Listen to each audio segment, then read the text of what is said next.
नेपालको ऐतिहासिक महत्त्वको क्षेत्र डडेलधुरा जिल्लाको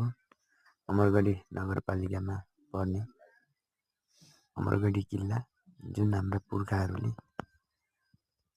अङ्ग्रेजसँग लड्नका लागि डिफेन्सिभ हुनका लागि एकदम बलियो तरिकाले लड्ने स्थान बनाउनका लागि बनाएको किल्ला, जहाँबाट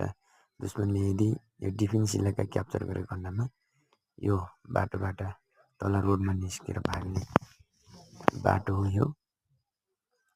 हेर्नुहोस् पहिला पुर्खाहरूले कति दिमाग लगाएका थिए यसरी